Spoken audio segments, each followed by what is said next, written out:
Hello' গাইছ, বাহিৰত দিছে বৈধ্য গৰম, তাতে আৰু পেটটো উঠি আছে গৰম।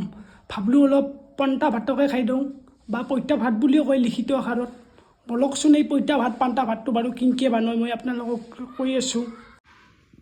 গাইছ, এইটোৱে হৈছে পন্তা ভাত বা পান্তা ভাত বা লিখিত আকাৰত পঁইতা ভাত বুলিও কয়। আৰু এইটোৰ লগত লৈছোঁ মই আলু ভাজা, এইটো আলু পোৰা। আলু পোৰা গাইছ, এইটো আপুনি বইল কৰি সানিব পাৰিব, কিন্তু বইল কৰাতকৈ যদি আলুটো পুৰি লৈ পেলাই সানে না, মজা লাগে।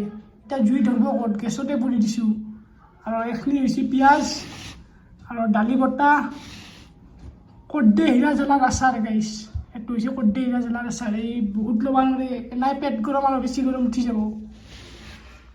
নেমু আৰু এইভাগে এতিয়া দিব লাগিব গাইছ,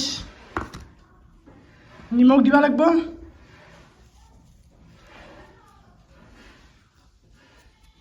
আৰু আপোনাক দিব লাগিব তেল দিব লাগিব, কিছু পৰিমাণে তেল। আৰু গাইছ, এই পন্তা পঁইতা ভাতটো বনাই ৰাতি ধৰক আপোনাৰ ভাত বেছি গ'ল, ৰৈ গ'ল, তাৰপিছত সেই ভাতখিনি কুকাৰত তল যোৱাকৈ পানী দি থৈ দিব।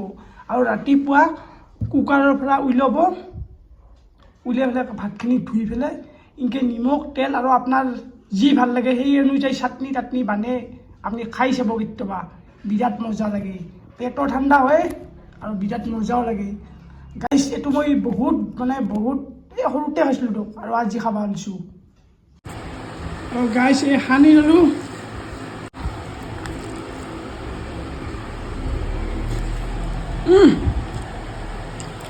কি মজা গাইছ, নিমখটো অলপ বেছি হৈ গ'ল, পিছে বঢ়িয়া হৈছে, বিৰাটেই ভাল লাগছে। কি ক'ম আৰু আপোনালোকক, খাই চাব গাইছ কেতিয়াবা।